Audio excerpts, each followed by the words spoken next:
He survived Earth. That alone should have been enough to terrify you. Vorik's voice trembled through the Galactic Tribunal's chambers, datapad in hand, eye twitching. He didn't speak in words. He growled in challenge. We came offering peace. He gave us war paint, chili with gunpowder, and built a doomsday weapon using spare car parts, a blender, and a motivational poster of Chuck Norris. He paused. And he wasn't even the dangerous one. That was his toaster. It started with a crash. Not a dramatic one. Not fire and thunder. More like a wheezing engine, a groaning hull, and a soft thud as the Hresari diplomatic ship belly flopped onto the landing platform of the Galactic Tribunal with all the grace of a tranquilized slug. Maintenance crews stared in disbelief. Council guards raised weapons, then lowered them again. There was no threat. Just a single, trembling voice on emergency comms. Medical. Tribunal. Immediately. Inside the battered ship, Vorik stood swaying, one arm locked around a steel support beam, the other clutching a blood-stained datapad. Not his blood. He hadn't bled once since leaving Earth. That had been the problem. The humans bled, laughed, and howled in pain and joy, often all at once. Vorik had only watched. And now he couldn't unsee it. They carried him into the chamber. No resistance. No questions. His eyes, once clear and crystalline, were now sunken and twitching. He smelled like charred rubber and engine grease. His robes were torn, scorched at the hem. His claws clicked faintly against the datapad as he whispered. It must be heard. The High Arbiter leaned forward. You are the sole survivor? Vorik nodded once. The rest were absorbed. Absorbed? Emotionally. Physically. Philosophically. One tried to challenge a child to a dance-off and hasn't spoken since. Another joined a motorcycle gang and refused extraction. And you? I escaped. He looked down. Or they let me. A pause. A heavy silence thickened the chamber. Vorik's voice cracked. We made contact with the Terran surface in what was labeled a neutral demilitarized cultural reserve. Coordinates 43.02 north, 76.15 west. We assumed it was a historical site. Perhaps a museum. He blinked hard. It was a paintball arena. Training ground for warlarpers. They greeted us mid-match. I believe the phrase was "You poor bastards picked the wrong day to LARP diplomacy." Gasps echoed. Vorik continued deadpan. We attempted peaceful introduction protocols. They threw me a mask, a neon gun, and yelled friendly fire is turned off. A delegate stood, indignant. Are you saying they attacked you? No. They initiated team-building exercises. Our translator misread Rick as Warlord Maddox, Meat Grinder Division. He introduced himself by tackling our senior liaison into a vat of neon jelly and yelling, Welcome to Earth, Diplo DORKS. He exhaled. That was the most civilized part. The chamber descended into murmurs. Vorik lifted the datapad. He built a railgun. Out of an old satellite dish, copper wiring, and 6 AA batteries. When we questioned its legality, he said. Vorik's voice dropped. If laws were useful, I wouldn't need to invent chaos. The Arbiter frowned. Surely the Terran government intervened? They tried. Maddox called it a surprise side quest. Convinced the local mayor to declare a state of combat Christmas. He weaponized the town's decorations. Tinsel tripwires. Candy cane shivs. He carved no negotiation zone into the ice rink with a stolen plasma cutter. What was his objective? Someone asked. None. He said he was bored. That boredom breeds invention. He considered us creative stimulation. One counselor scoffed. This is absurd. Vorik's voice turned cold. He modified a drone with a hairdryer, a duck call, and a chainsaw. It achieved low orbit. It came back with classified coordinates from one of your outposts. The room fell silent. I tried to leave. He invited me to a bonfire. I declined. He said, Your choice, nerd. But if you think your ship's safe, you better double-check the inertial dampeners. I taught Kevin how to weld. The arbiter narrowed his eyes. Kevin? The toaster. A full minute passed. He was teaching the toaster to weld? And to love. Another silence. He recited Shakespeare while throwing Molotov cocktails at a malfunctioning vending machine because it looked at him funny. I believe he was quoting Macbeth. A different voice muttered, "This is psychotic." No, Vorik corrected. It was performance art. He tapped the datapad. I've compiled visuals. But I warn you, watching them may cause temporary paralysis of reason. The arbiter hesitated. And you believe this one human is representative of all? No, Vorik said. He's worse. Because no one stopped him. The others cheered. Then Earth is lost, someone whispered. No, Vorik leaned forward. Earth is found. It found itself through chaos. It thrives on unpredictability. And Maddox is not their leader. He's their product. The galaxy believes Earth is unstable. But Earth isn't unstable. He looked up, voice low and shaking. Earth is comfortable with instability. It drinks coffee with it. Then builds a flamethrower for fun. The council chambers were dead quiet. Vorik straightened. You think war is about numbers? Strategy. Sanity. They fight with spite. With humor. With madness that wants to lose, just to prove it can win from nothing. They weaponize boredom. That alone should terrify you.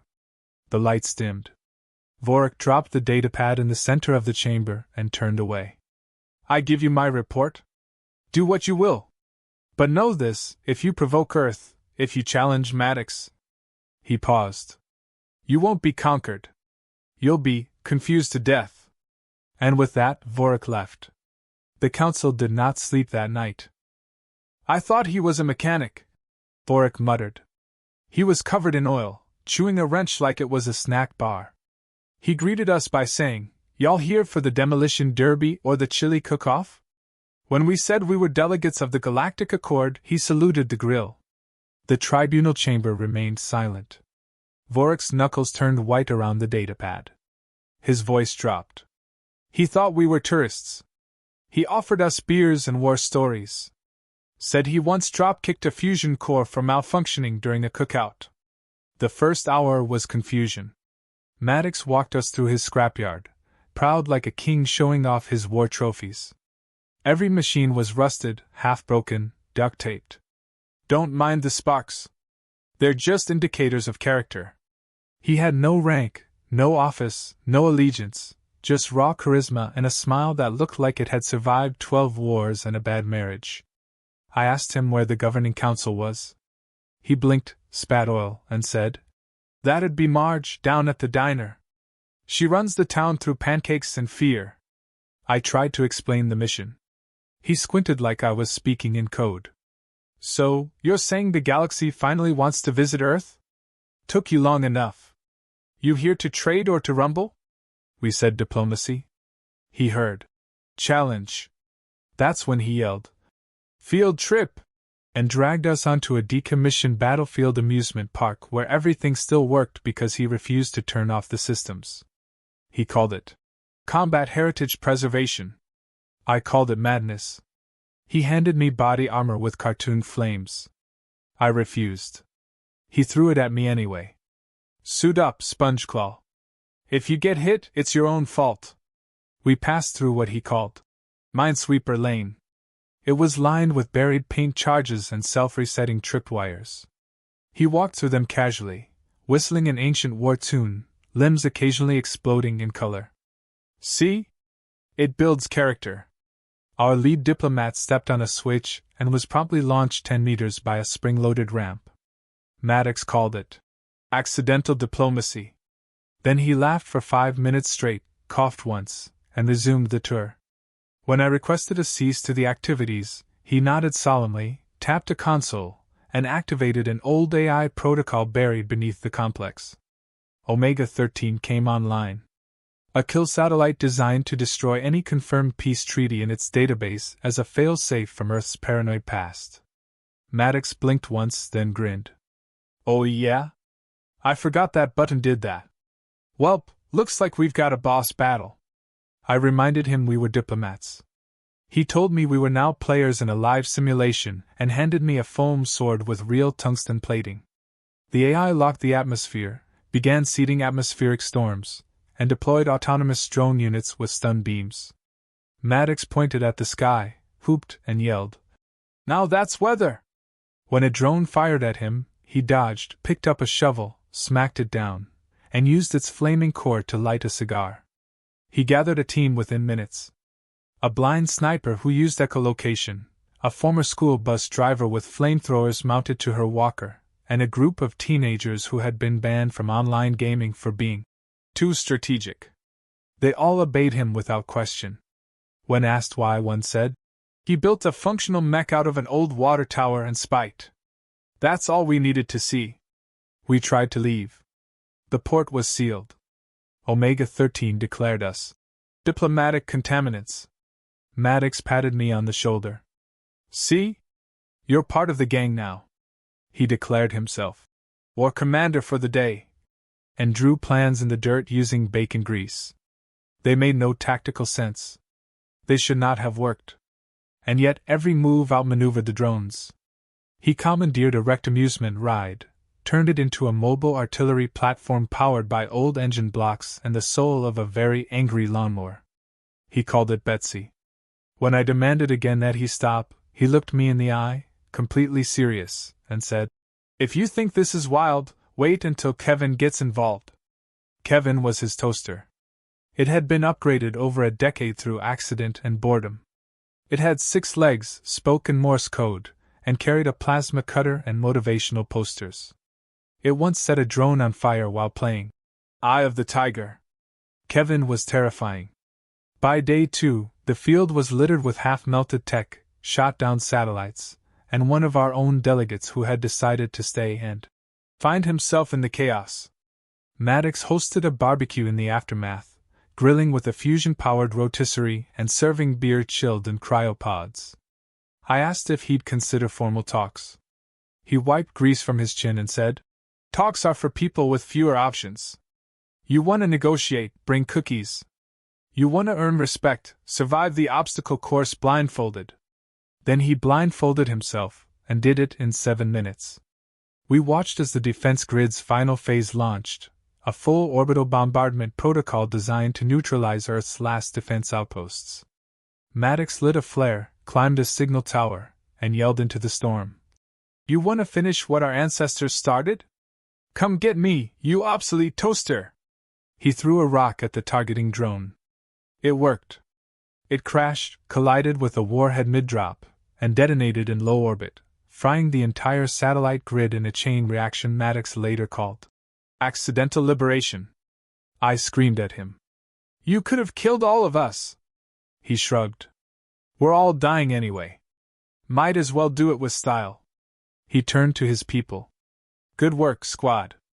Let's clean up, party, and fix the power grid before Marge wakes up."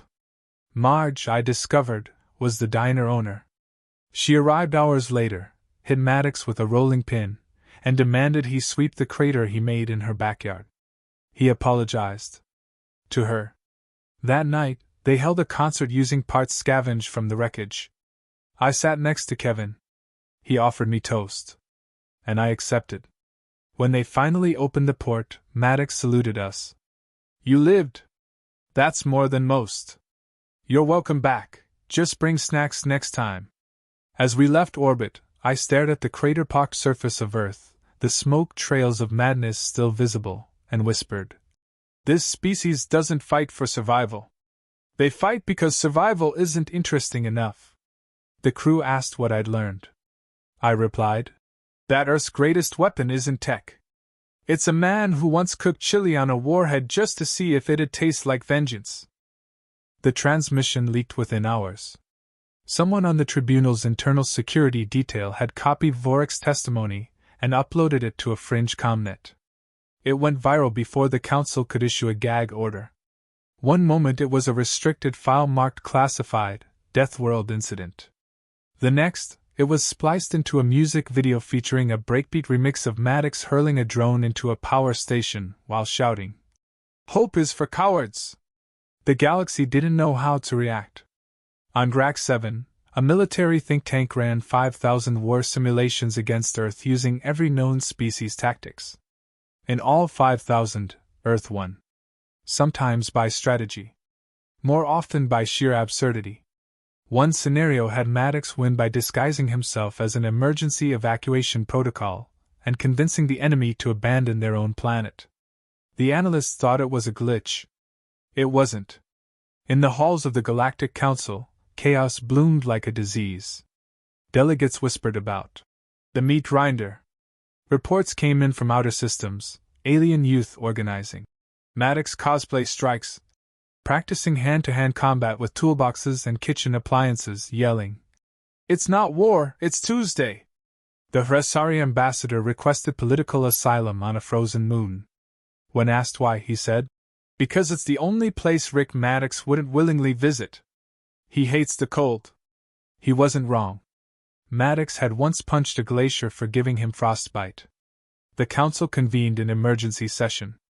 8 hours of circular debate produced a single consensus: Earth was dangerous. Not because of weapons. Not because of politics. But because of personality. It didn't behave like a civilization. It behaved like a bar fight with a national anthem.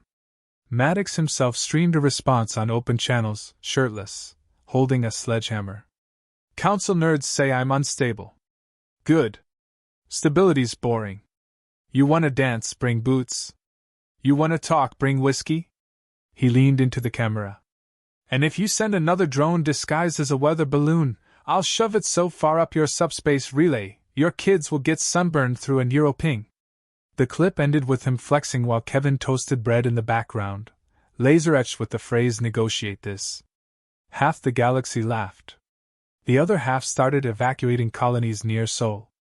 Vorik tried to stay silent. But silence didn't protect him anymore. Now he was being hunted, for answers, for revenge, for knowledge. Everyone wanted to know what made Earth so unstoppable. He issued a final public statement. "You don't understand. Maddox isn't a soldier. He's a symptom. Earth isn't unified because of peace. It's unified because it survived itself. That madness, that stubbornness, it's not an act. It's how they breathe." Meanwhile, on the moon Cauldron 5, a Black Ops unit attempted a preemptive incursion into Terran orbit. They went dark 30 seconds after entry. A single escape pod returned carrying their commanding officer, stripped of rank insignia, covered in duct tape, with a note pinned to his chest. "Nice try. Next time bring snacks." The note smelled like chili. The council debated again. More simulations. More shouting. A proposal surfaced: containment. Earth would be surrounded, isolated, its signals jammed, its trade blocked. 3 hours later, every council broadcast was hijacked. Maddox appeared on screen holding a raccoon in one hand and a detonator in the other. "Contain this," he said. The raccoon saluted. Something exploded in orbit around Yildan Prime. No casualties. Just a message burned into the moon, Earth says HI. On more civilized worlds, panic morphed into obsession. Children demanded toy warhammers and toaster companions. Merchants sold Maddox plushies with pull-string voices that screamed, "Duck, idiot!" or "Plan B is violence!" Cultural experts scrambled to explain the phenomena. None succeeded. One analyst wrote, "Humans defy classification. They fail upward, thrive on disaster, and somehow win wars by accident. Maddox isn't terrifying because he's strong.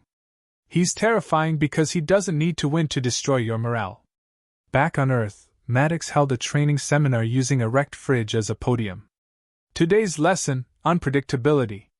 Rule 1. If you think something's a bad idea, it's probably hilarious. Rule 2. Aim for the knees. Always. Unless it's a robot. Then aim for the software. Or throw a toaster. Vorik watched from orbit, sipping nutrient broth, despair in his eyes. A junior researcher approached. "Why hasn't anyone invaded yet?" He didn't look up. Because no one invades a comedy that can kill you. On the shadow planet of Verdun, a mercenary guild released a bounty, 10 million credits for Maddox's capture. 3 ships launched. None returned. Their distress beacon played one looped message. The barbecue isn't for you. Go home. At last, the council voted, one final envoy. One last attempt at reason. Maddox met them with open arms and a flamethrower strapped to his back. Nice to see diplomacy finally grows a spine, he said. You here to chat or try your luck? The envoy leader raised his hands. We're not here for war. Maddox shrugged. Shame. I just oiled Betsy. The diplomat took a breath. We propose dialogue. Peace talks. Maddox raised an eyebrow. Kevin sparked beside him. We've learned that conflict with your kind doesn't follow rules, the envoy said. That your logic is subjective. Subjective? Maddox laughed. Buddy, my toaster's been elected mayor of a wasteland 3 times. Logic's for people who fear failure. I embrace it. The diplomat stepped forward, slowly. Then perhaps you can teach us. Not to fight. But to survive like you do. For the first time, Maddox didn't grin. He nodded once. Fair deal. But you bring your own beer. And no whining. We don't do whining. The diplomat extended his hand. Maddox shook it with enough force to dislocate a shoulder. Welcome to Earth, he said. Now put on some boots. We're going to war with a vending machine. Thing ate my credits again. The broadcast cut out.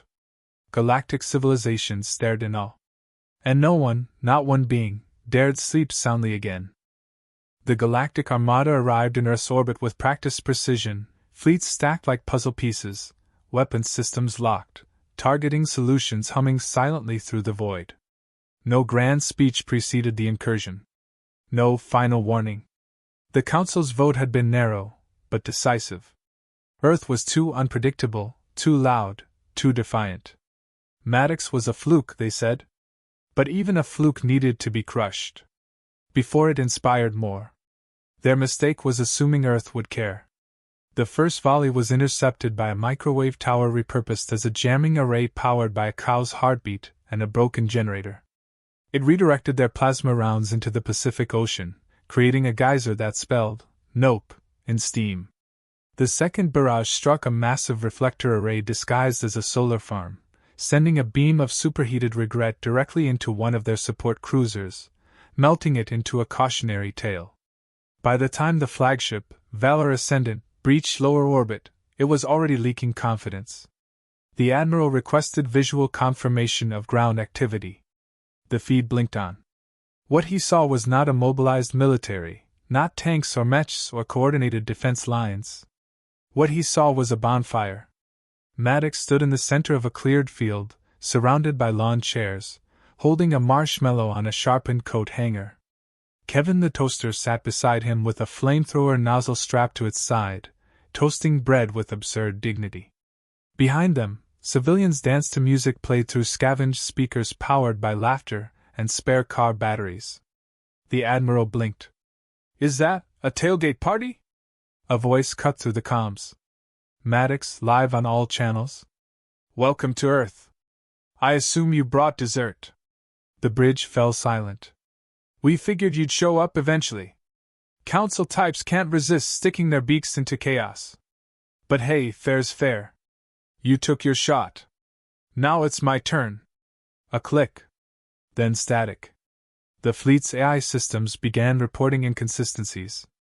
Atmospheric interference, signal rerouting, mass fluctuations. Engines began cycling without commands. One cruiser launched its own escape pods in panic before diagnostics confirmed sabotage. Every console flashed one phrase in red. Kevin was here. The ground defense activated in fragments, barn doors swinging open to reveal autocannons welded to tractors, junkyard cranes repurposed into magnetic grapplers. No symmetry. No pattern. Just bedlam. The ships tried to lock targets. Nothing made sense. Every structure was a decoy. Every decoy exploded. From orbit, it looked like Earth was laughing.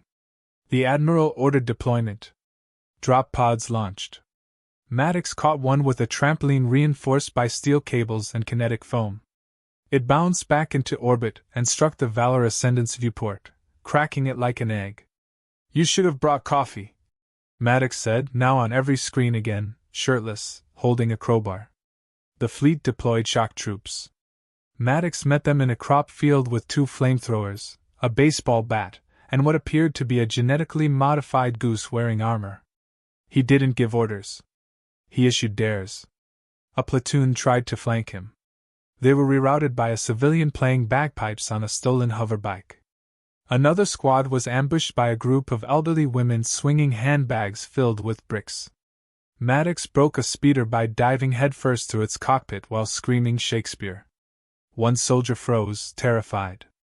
Maddox handed him a soda and said, "Hydrate. It's about to get spicy." They retreated. The Admiral initiated retreat protocol. Too late. A figure leapt from a nearby hill. Not Maddox.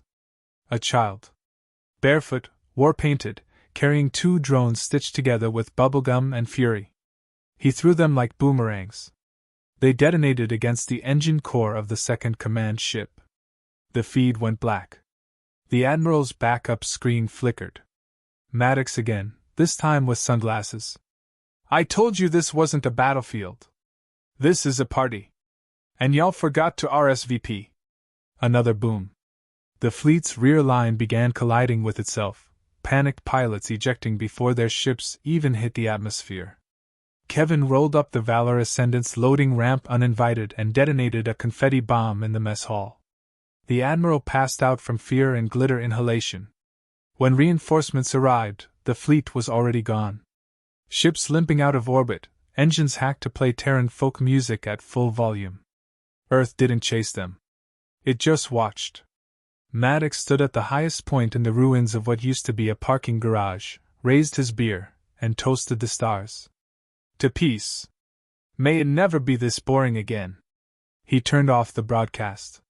In the council chambers, silence ruled. The transcript ended there. One delegate spoke, unsure. Is that a declaration of victory?" "No," Boric said from the corner, sipping his tea. "That was hospitality. But they destroyed our fleet." "They didn't destroy anything," Boric replied. "They just gave it back, slightly less operational." Another delegate slammed the table. "They didn't even use real soldiers." "Exactly." The High Arbiter stared at the still image on screen, Maddox holding a torch in one hand and what appeared to be a stuffed raccoon in the other. "And what do they want?" Vorik answered without hesitation. "Nothing. That's what makes them terrifying. They don't want conquest. They don't want territory. They want fun. And they're willing to go to war to keep it." The chamber darkened. And for the first time in recorded history, the tribunal moved to reclassify Earth. Not as a threat, but as a sovereign anomaly. A designation that carried only 2 words. Do not engage. The final report was simple. No official response. No retaliation. No demands. Just silence, and a parcel. Delivered directly to the Galactic Council's Grand Rotunda via unmanned courier drone, the box was wrapped in duct tape and twine. Inside, a cracked Terran lunchbox, a 6-pack of carbonated sugar water, a novelty t-shirt that read, "I survived Earth and all I got was this existential crisis," and a handwritten note. The note said in crude, sharp lettering, "Next time bring beer." That was it. No threats. No insults. No weapons. And yet, the council chamber remained locked down for 17 hours as security swept the room for hidden explosives, mind spores, or psychologically embedded viruses. They found none. Only carbonated soda, and evidence that someone had laced the shirt with lavender-scented detergent. But the real explosion had already gone off, in the minds of everyone watching. Across the galaxy, the aftermath was already spiraling. The Uralin Empire recalled every scout posted within 2 sectors of Sol. The Vekri shut down their diplomatic corps and rebranded as a Non-aligned contemplative order. Even the Zenthari, who once considered Earth's chaos a form of cosmic comedy, locked their borders and issued a single message. We believe in peace. But not that kind. And yet there were others. Curious ones. Brave ones. Or maybe just stupid enough to admire what they saw. Smugglers began trading in Earth tech, old relics from past wars, rusty tools, torn clothing, even things as simple as Earth novels. Black markets bloomed with Maddox's memorabilia. His name became legend, his image iconography. Resistance cells and planetary militias across unstable sectors began referencing the Terran doctrine in training exercises. There were theories. Maddox was a government fabrication, an AI-generated psyop, a recursive hallucination seeded into the galactic collective. None stuck. Too many witnesses. Too much footage.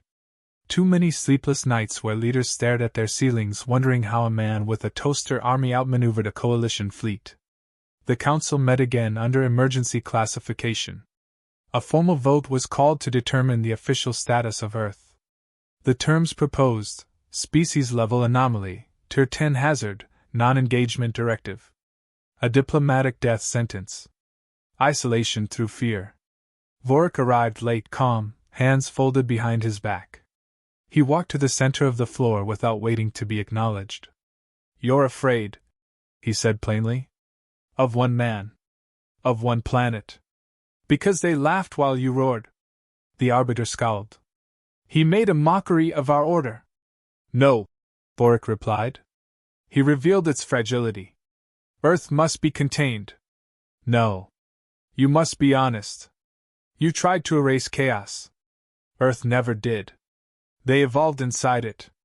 He placed a small object on the central display. A single photo.